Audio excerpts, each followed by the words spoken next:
Now let's go behind the rock screen. You're welcome to come on in. We'll bring out the moonshine, start telling lies and calling up the women. But no talk about racing. Come on. Barr and Chad Barr recently grabbing their first 410 sprint car victory on May 31st over a very solid field of 41 cars with the Boss sprint cars at Montpelier. Gentlemen, welcome. Hello. Hi.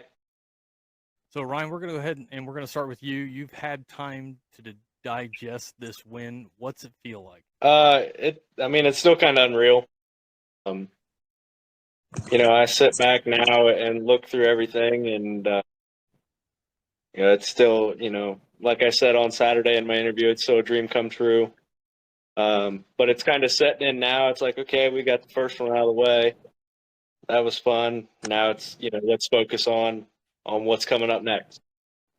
Trying to get this thing ready for Eldora on Tuesday the 17th, and hopefully we can put it in victory lane there too. So now it's just, grab a hold of that memory and just start pushing forward to the next one. Chad? I'm still in shock, to be honest with you. I was, you always go to the track to prepare to win, to try to win, but I'm still kind of in awe that we did finally.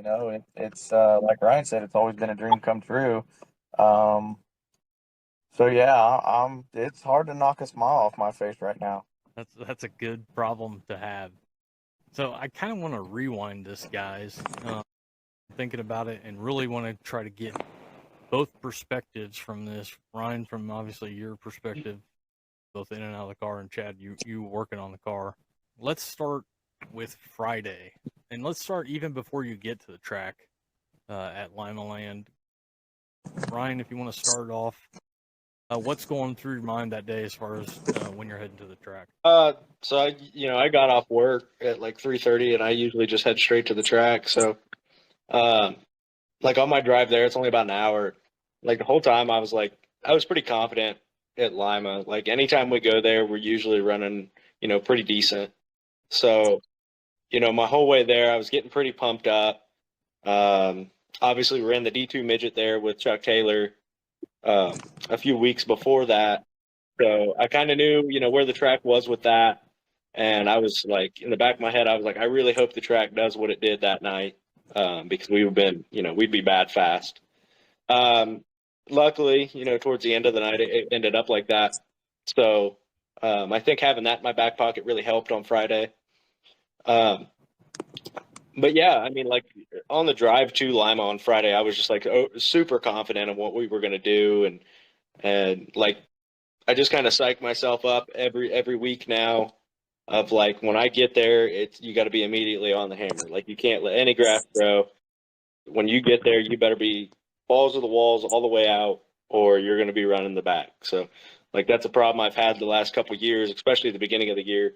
You start out and you're trying to ease your way back into it. And it's like, in sprint cars, there's no easing your way back into it. You got to go in, with both feet first. And that's kind of the attitude I had going into Lima was, I got to go in there wide open and see what this thing does and push it to its limits. And so that's kind of what I did. And, we started out Lima really good. And, we were second quick overall in qualifying and second quick overall in practice and qualifying. And then, went fourth to first in our heat race. And so that was pretty cool. And then the feature, that was a different story. We were fast, but, unfortunately things happened. And, going into Lima, I was just really confident because in the past we'd always been really fast there. It's kind of a home track for us because it's so close. And yeah, so Lima's that one that you go to, and it's just like that relief of pressure. It's just always fun, and you can kind of sit back and you're going to be somewhat decent.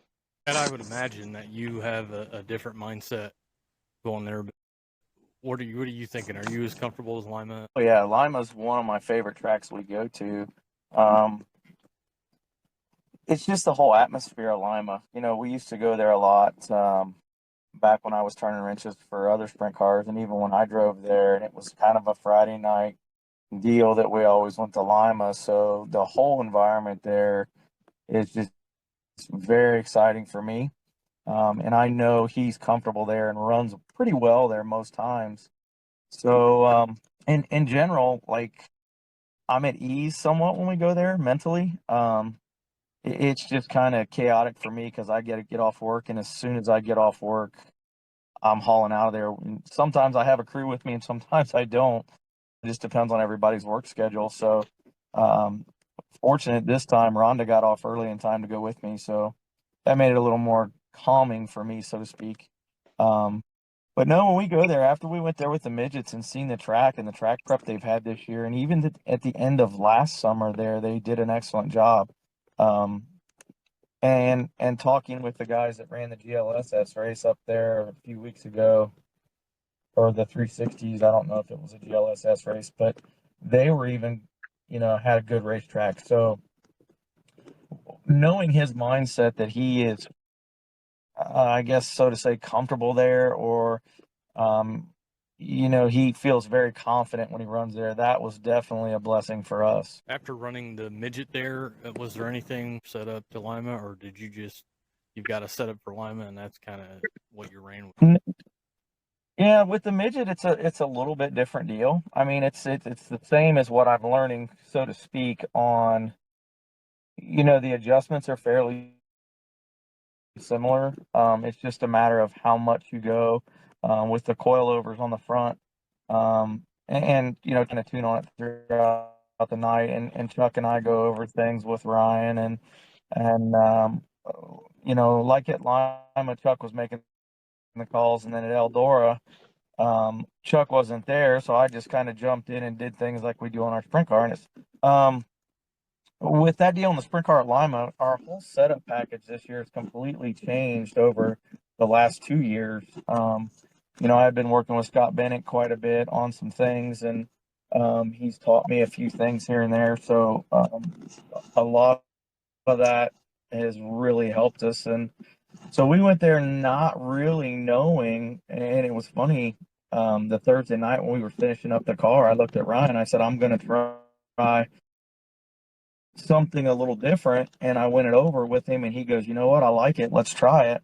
It really well up there for us. So he rolled out of the box second quick, and we were fairly quick all night. So you could call it lucky or a good guess, or however you want to call it, but it seemed to work, and he was very happy with how the car felt. So, Ryan, you talked about being quick that night, winning the heat race, and getting kind of caught up in that accident. First and second place got together, and you just didn't have anywhere to go. It was sprinkling at the time too, so I'm sure that didn't help. What's your mindset then? Because you guys obviously were quick. You wanted, I don't know if you were able to see first and second place get together and thought maybe I got a chance to get around these guys. Like, what are you thinking after that accident? So, like during the race, right? I saw Braden Clark and Matt Westfall. They were racing together, and no fault of anybody's own. It was hard racing. It was the last lap. They're going for it, so I can't blame either of them. Irritated in the moment, obviously, but it is racing and things happen, and so I tried my best to try and avoid them, but and I think kind of the rain may have played a little bit part into it, but I can't blame them. We ran 24 and a half laps with it sprinkling the whole time. So, if that's the only cause that happened because of the rain, then so be it. It made for a good end of the race and a good storybook by the end of the weekend. So, but yeah, I obviously frustrated afterwards just because we had a really good run. And I really did think I had a car to win that night as well. I saw those two racing pretty hard, and I figured, okay, if I can get my momentum built up here around the top by the end of it, maybe I have a shot coming out of 4 to grab it, just by an inch. But I was even happy, getting a top 3. I felt like I was in a pretty comfortable third at that point in time. So, yeah, top 3 would have been great. A good payday, good momentum building the next day at Montpelier. But, racing happens, things happen. I can't blame either of those guys, like I said. So, we had a bunch of hands on the car at the end of the night. I couldn't even get in to work on my own car to fix my own stuff because there was so many people that had come over and helped us. Like the Hazlets come over and helped us. Kyle Willis come over. A few guys from Facesher Owen Racing come over. So it was Nate Carley. He was one. Matt Westfall, who actually I ended up getting selected with, come over and helped us, get it straightened back out so we could get it back into the trailer and load it up and go home. So, good group of guys that come over and helped us and put that thing back together, at least to roll it into the trailer. So that was really cool, really nice. Obviously, once I got off the track and realized, like, okay, it wasn't a fault of anybody's, they were both pushing the issue. And, I don't know if it was weather or, just really, really hard racing that made Matt spin or whatever. But there's no fault there. No hard feelings, nothing at all. Like I said, we had a good run. That's what we took away from it at the end of the night was we finally found some speed. And something we could build on for the next day. So yeah. So Chad, kind of like I asked Ryan, you guys were quick that night, won the heat race, running well in the feature, staring the podium in the eye, and then just racing happens. So kind of what are you thinking at that point as soon as the accident? Yeah, standing there on the back of the four-wheeler, of course I'm number one cheerleader, right? So I'm hollering, screaming, and I'm realizing, we could possibly pull off a win with this deal. I mean, everything would have had to go right to do it. But realistically, we led some laps on and off throughout that race, between him and Braden back and forth, and then Matt come up in there, and I think he went from first to third to first to second, like it seemed like every other lap. So, once coming down to that last lap, at that point, honestly, I was just like, just finished, So I was pretty content with running third. And then when that happened, it was like, well, crap, we had a good run. And when I go to the track, I mean, the struggles we've had the last 2 years, just to be in a top 10 is great. To be in a top 5 is even better. But to be in a top 3 was like, oh my God, is this really happening? So when he was running third and he got crashed, I mean, he come off, he was a little dejected, and everybody kept asking me, "Aren't you mad? Why aren't you mad?" I'm like, because we were in contention. That's all I've ever wanted. So I wasn't upset. We had to get the car fixed, and I wanted to see how bad everything was. I knew we had, pretty much everything to straighten it. The only thing that concerned me was getting the frame straightened, and we tried to porta powder it out, and we just went a little too far with it. And then, we'd take it over to Matt Westfall's in the morning, which is kind of ironic. And, he legitimately felt bad. He's like, dude, I feel horrible. And I said, Matt, it's just hard racing, man. You've done this long enough to know that just hard racing is just what it is. There was no animosity or hard feelings towards either driver or anything like that. We know the stakes going there, but no, I was very, very happy, even though the outcome wasn't what we wanted. But at the end of the day, I was still ecstatic that we were quick in one of the cars. Yeah, and watching you guys this season, the progress has been there. So I can hear what you're saying as far as all right. Well, we were staring, like I said, we were staring the podium in the eye, and it just seems like every week, you guys, from what I'm seeing, you guys are getting a little bit quicker. So I know you both worked on it. One of the last ones to get out of the pits that night, got a couple hours of sleep, got back up, got back to work on it. I know you explained that Matt helped you guys get that straightened out. So at that point, you're like, okay, we're going to Montpelier. I know that was your original plan, but you didn't know if you could get it fixed. So now fast forwarding a little bit, car's fixed. You're going to race Saturday night at Montpelier. Now, Chad, what are your thoughts? Montpelier has been a thorn in our side. And it's been a turning point for us at a couple times. So we'll take it back to the mini sprint days. We took him there. We had a lot of rainouts, and at that time, Montpelier had an open midget program there, and they would allow anything to run as long as it was a midget. And so the minis could run with them, and then they would have the D2s race with them, and then they would run against the opens. So you take a 160 horsepower mini sprint there against a 300 horsepower open midget. They're quite a bit quicker, and we went there just to get some laps for him, and he was kind of in the way, so to speak, but we made the feature, and he was very, very intimidated. They come up on him so fast, so there was a little frustration there that out of his part and mine. We went home, we were like, we probably won't do that again. We don't need to be here with a mini sprint in a midget division. So we go back in the sprint car years later, and we were in the last transfer spot on a boss race, and for some odd reason, he had a brain fart and changed his line on the last lap, and they got underneath him. He lost the transfer. Well, we had watched we're still fairly green in sprint cars, and we're still learning adjustments and each other and things like that. So he wanted it tightened up, so we tightened it up a bunch for the B main, and he started on the front row and went straight backwards, and we ended up not even making the race. So we left that night, and I remember going home, and it's not too often him and I ever have a blow up at each other, or we question each other's abilities, because I frankly can't do what he does in that race car, nor would I try. I'm not crazy. But we went home that night, and I looked at him. I said, "Are you sure you want to do this? Like, this sucks."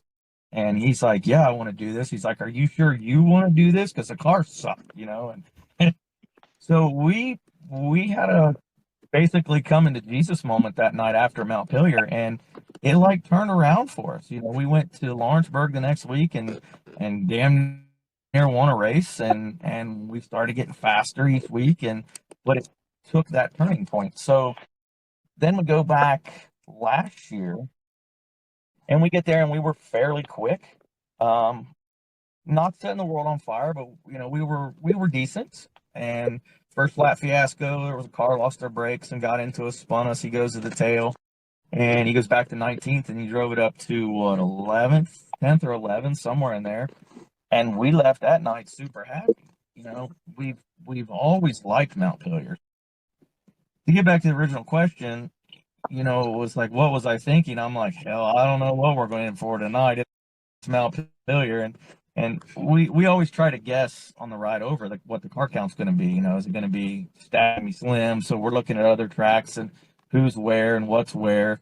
So we knew it was going to be a big car count, and of course, my gut, when anytime we get a big car count, I get nervous. Like, I still am always going to be that car owner or that crew chief or even that dad that's like, man, I hope we just make the show. I hope we're quick enough just to get in. Had no thoughts or inclinations of, hey, we got a shot to win this thing tonight. It was more like, let's just transfer in and see what happens. All right, so Ryan, you guys get a few hours of sleep that night. You work on the car. You get it to the point where you're going to the track. All right, what are you thinking going to the track that night after what happened? You're fast. You look good at Lima, looking at the top three, bend the front end up, had to get that fixed. You get it fixed. You think, okay, the car was quick last night. We've got this fixed. We should be in a good spot tonight. Or you think we got it fixed, but I don't know what it's going to do. It's funny because it's weird. We almost, when we crash and the car gets a little bit bent, you always feel a little bit faster. It's weird. I don't know why. So I wouldn't say I was super confident. I was actually kind of nervous going into Montpelier because I knew it was going to be 40-some cars. And a lot of heavy hitters were going to be there. Right as you roll in, Rylan Gray's there, Jack Hoyer in the Hazen car's there, Matt Westfall's there. So, you see some big heavy hitters, Zach Pretorius and some other guys. And it's just at that point, the only thing going through my head was, let's just make the feature. If we can make the show, that's a win for us tonight. And, let's just have fun, kind of salvage what we can out of the weekend. and just keep moving forward with the speed that we had on Friday. Nothing could have ever prepared me that was, the end of our night was going to be the way it was on Saturday. I definitely wasn't thinking that we were going to get a win. I was just happy to, even a top 10 that night. Because after practice, the track was so slick and so different, and I was struggling as a driver to kind of figure it out. We had been fast in practice and hot, qualifying the past couple nights that we had raced, and I ended up fifth. I mean, I was completely out of the invert at that point, and I was so confused on what to do. I wouldn't say really beating myself up, but mentally just kind of struggling. And so, yeah, going into Montpelier from Friday, it was more of let's just kind of try and salvage something out of the weekend. Just try and have fun. We knew we had speed the night before. If we can capitalize on it, great. If not, we're running against some hard Indiana cars, and if we can just make the feature, that would be a plus. So that was kind of like my outlook going into it was make the feature and just move on from there. Okay, so I think you both felt confident enough in the ability to make the feature. You start ninth in the feature. When you start getting towards the front, are you? I mean, everything you're doing, I can only imagine is just you're processing things so quickly. Are you able to think of anything as far as like, okay, well, I'm getting, I'm getting up towards another podium here. What's going on? So, actually, at the start of the green flag, even we'll go back before I even strap in the car for the feature. We were joking around because the track was so slick and everything, and it wasn't a bad track by any means. It was just so slick and something that we hadn't experienced yet this year. So it was, I was joking around with a few other drivers and my crew, my dad and Matt and Braden, and I was joking around. I was like, man, I said, we're probably not going to go forward. I was like, if we're not, I'd just do a start and park. Like, just take one lap and put it in the infield and just watch the rest of the race. It was like, I didn't have a whole lot of confidence going into that race because it was going to be so slick. And I was like, I know that the top three were probably going to be Corbin Hazlett, Ricky Lewis, and Sean Westerfeld. And they were going to be right on top, rim riding the whole time. And they were going to be the only three that made it work. And everybody else was going to be on the bottom. And I didn't have the balls to go up there and do that because it was so razor thin in 1 and 2. And looking back on it, I would have actually loved to try it. I think we would have had good speed with how tight we had got the car. So, I wasn't very confident strapping into the car and starting ninth. I was like, okay, I'll give it a few laps and see how we're doing. Like if I'm on the bottom and I'm just getting, freight trained, I'm just going to pull this thing in and just, make an excuse. But, we took the green and I think I got up to like sixth right off the start. And I was like, okay, like this isn't bad. We can salvage a top 10. Like I'll just stay right here. I can deal with that. Or not deal with it, but like that was pretty good. I wasn't going backwards. So that was kind of the thought process going through my head. And then I was right behind Kyle Johnson. And there was a massive hole in 3 and 4, like right in the center. And you could get a car length below it, but if you ran through it, man, it's going to upset you something fierce. And Kyle kept running through it pretty hard, a couple laps right in a row, and I snuck by him because of it. And so I was like, okay, we're in a top 5 now. Like this is pretty cool. I could keep running here. And then Bo Brandon, he was up on the top, just blasting the top, and it really wasn't benefiting him very much. So I actually ended up sneaking by him, and that's when we got up to 4th. But, the top 3 were so far gone. By the time I got up to 4th, I didn't really, I figured, okay, I'll just, be okay with the top 5, and that'll, salvage our weekend like we wanted. And luckily, some cautions went our way. And, when that last caution come up, I think there was a caution on lap 20, and Sean Westerfeld had missed the bottom, and I had passed him for 3rd, and then a few more laps he passed me back once he got his momentum up around the top. And I was like, okay. When that caution came out and Aaron Fry came over the radio and he said, we're going to go green and white together, I said, if I've got any chance at getting a top, I wasn't even thinking of a win. I figured, I figured Corbin and Ricky were going to drive away with this thing. I said, the only way I can come away with 3rd place here is I have to snooker Sean on the bottom. That's the only way it's going to happen. And with the way he blew it, you know, the restart before that, I was like, okay, I might have a chance. But knowing Sean, he's a really good race car driver, he was probably going to fix his mistake. And I was lucky enough that he did it in a different turn. He did it in 4 at the restart before. He did it in he missed the bottom in 2. And that's the same time that Ricky threw that massive slider going to Corbin, and he drove it off the racetrack. So coming out of 2, I got up to 3rd, getting past Ricky, and then end up sneaking by Sean down the backstretch. And as I'm going down the backstretch and I'm side by side with Sean, I know as a driver, and I'm sure Corbin thinks the same way I am, he's going to slide himself going into 3 and 4 because he knows somebody's going to be coming at him. And I think he was kind of expecting somebody to be at the top. So that's when he slid himself. And I think that's what killed his momentum enough that I could just keep it as straight as I could and hit my marks as best I could to just keep it on the bottom. And I felt there was just a little bit coming out of 4 that I just stood on it, and it launched that car coming off, and that's all she wrote. So, yeah, like the whole time I was not expecting any of this. You know, once I got up to, 5th even, I was like, this is going to be a great run. You know, from 9th to 5th for us is crazy. I never would have guessed going 9th to 1st. So that was pretty cool. Yeah, I was in turn 1 outside the fence watching, and I'm glad you mentioned that because I was actually going to ask that, because from my point of view, that last turn, I could see 4 and I could see the start finish line in 1 and 2, but there was a cloud of dust between the start finish line and 4, and I saw you in 4, and I was like, I think he's going to be a couple inches short. And then you guys come out of that cloud of dust, and all of a sudden I could tell from my perspective you're ahead of everybody. So I was wondering if you had a jump there coming out of 4 or not, and obviously you touched. Yeah, so like I had found just a little bit of something, and that's kind of what me and Dad talked about before, was that because of the way you had to run each consistent lap, that I could not gas it out of 4 because it would mess my entrance up into 1 like as much as I wanted. So I knew, this is the last Hail Mary. If I can hit that just the way I want, I'll drive this, SOB straight off into the pits. I don't care. I'll go end for end off of that cushion. It don't matter. I don't have to make that next turn. I have to make it to the checkered.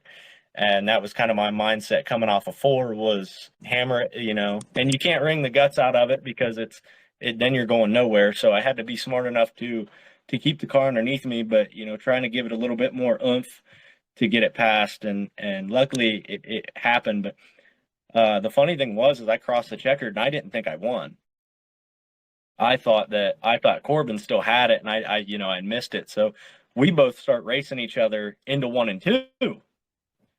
And I kind of missed the bottom, and I think we both knew the race was over, and we were like, what do we do? And then we went down the backstretch, and that's when Aaron came over the radio again. He said the 21B to victory lane, and then it was, full waterworks, and I'm punching the rock screen because I was so excited. And so, but again, it was one of those things that even a top 10 would have been great, a top 5 even better, top 3 would have made our weekend, and this was just so far above that it made all of our dreams come true, and kind of felt good to have all of our hard work finally come together. Definitely. So Chad, you kind of break it down from your perspective, watching that feature race. What's going through? I think I had my eyes closed the whole time, to be honest. No, I'm just kidding. So we're sitting back on the backstretch with all the crew guys. I had Braden on my left, and I had Matt kind of standing to the right of me up in front of the four-wheeler. And I was just kind of taking it in because I didn't know where we were going to be because the track was really slick, and I really tightened up on it pretty good, but didn't know if it was enough, So you got that worry, and he was joking around earlier like, yeah, I'm going to park this thing if it's too slick. And we both have this long-standing thing, if you're going straight backwards and we're going to be like dead last or close to it, just pull in and save tires and fuel. So not knowing what to expect when the green flag comes out. But when they threw the green and he starts rolling forward, I'm like, hey, we might have something here. The car's looking good. And we get, he's running 6, and I'm content with 6. Like, shit, yeah, we got top 10. And he gets to 5th. And I'm like, okay, this is working in our favor. Well, that long run there, he was arcing up off of 2 like he hadn't done. And when he started doing that, Aiden Purdue and Braden Clark started catching him, reeling him in. And of course, he can't see me where I'm at, and I'm trying to give him signals, to get down.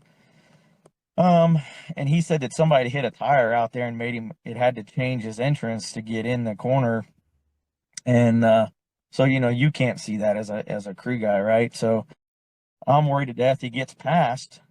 We go back to 6 and probably, or actually went back to 5th, probably went back to 6 because Braden was right there with him.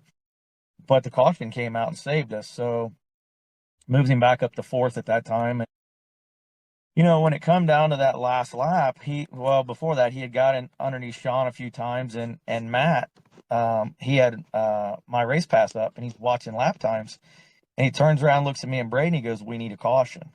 And I looked at him, I said, "Don't jinx us. You know how that goes. We pray for caution. We are the caution."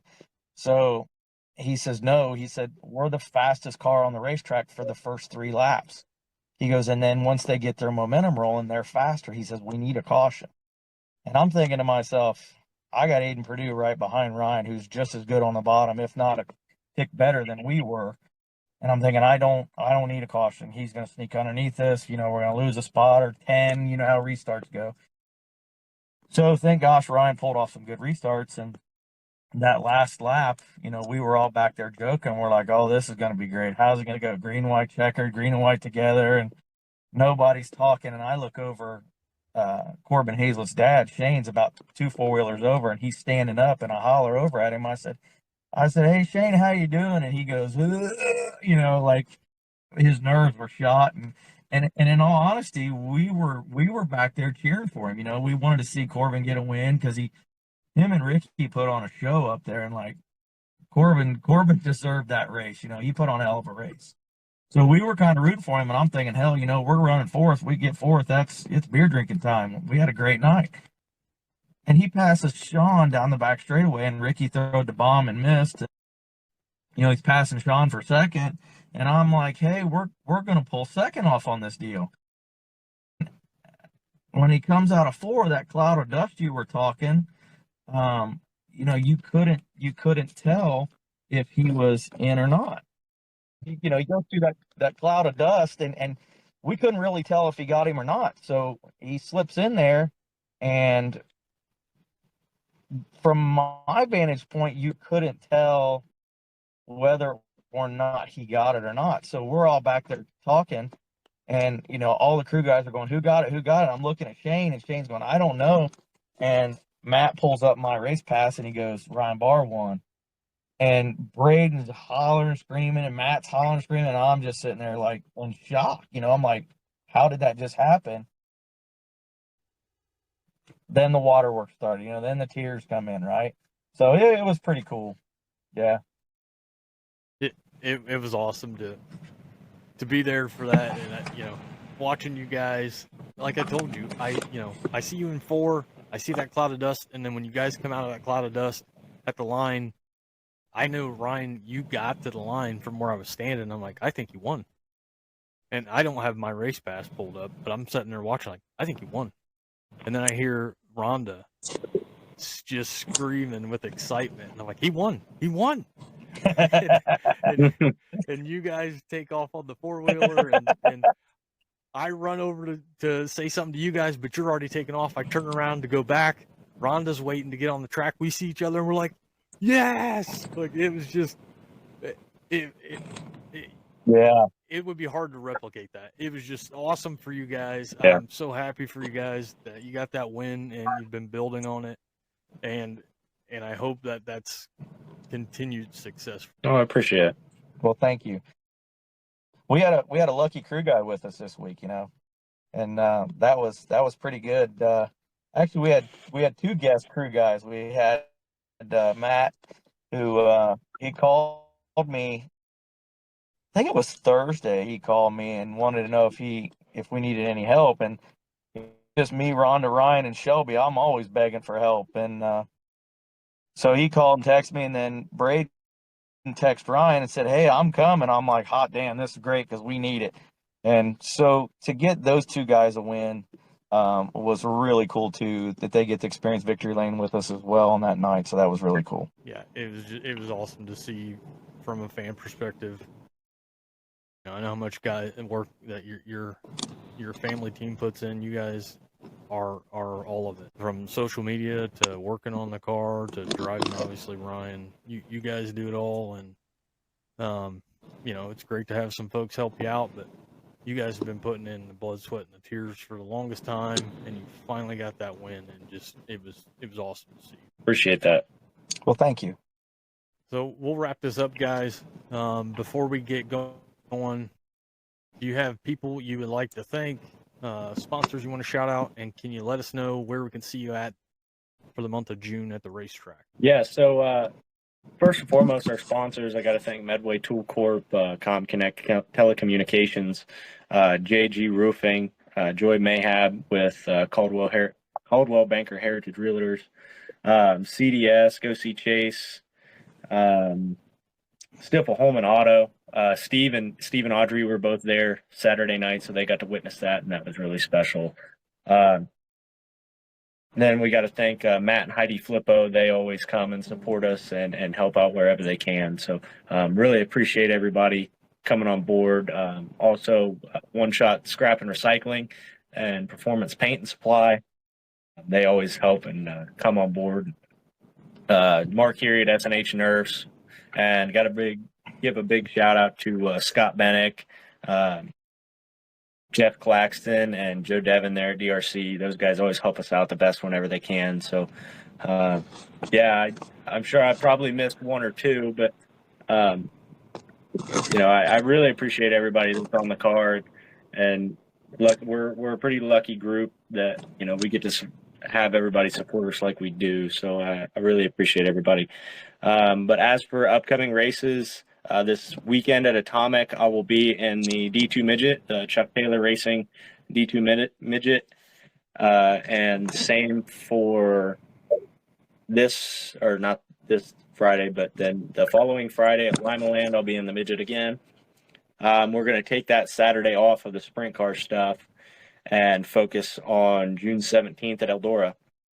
And then I think we have 2 nights. That following Friday and Saturday, I believe, is Lima and Paragon.